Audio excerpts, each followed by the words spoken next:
Welcome to the only daily podcast focusing on compliance news of the day. Each morning, start your day with a cup of coffee and Tom Fox, the voice of compliance, to hear about 4 of the top compliance, corruption, or leadership stories you will need to start your day. The Daily Compliance News is a production of the Compliance Podcast Network. First, a word from this month's sponsor, Ethico. In the delicate arena of compliance, every conversation matters.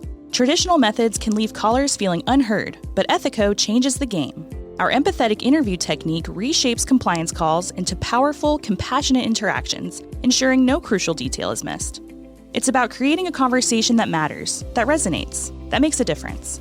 Be the change in your compliance approach. See the transformation for yourself at ethico.com/CPN. Book a demo, try our free ROI calculator, and explore the white paper by Tom Fox, The ROI of Compliance. The Daily Compliance News for August 22nd, 2024, the No Stone Unturned edition. And we begin with that story from NPR.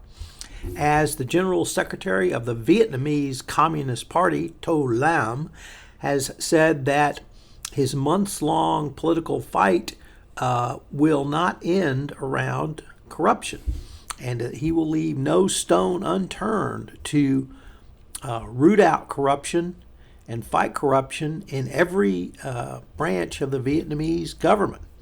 How long will this last? Well, there's no end in sight. So the No Stone Unturned campaign in Vietnam will fight corruption. Next up from the Wall Street Journal, Risk and Compliance Journal, Richard Vandeford reporting that tough sanction packages are here to stay, whether it's a President Harris administration or a President Trump's second term. The Biden administration has obviously leaned heavily into sanctions after the Russian invasion, and the zealousness of this tool has become a feature of U.S. foreign policy.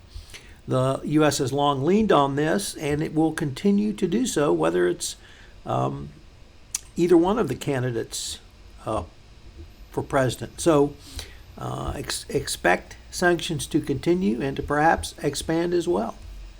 Next up from Bloomberg, it's the story of a company called U.S. Integrity, which catches pro athletes involved in sports betting. It's on the lookout for red flags, which need further investigation. And how does it do it? Well, data analytics. So it's an interesting story about how data analytics is currently being used, and I really think it would give you, as the compliance professional, some good insight into how you could use data analytics.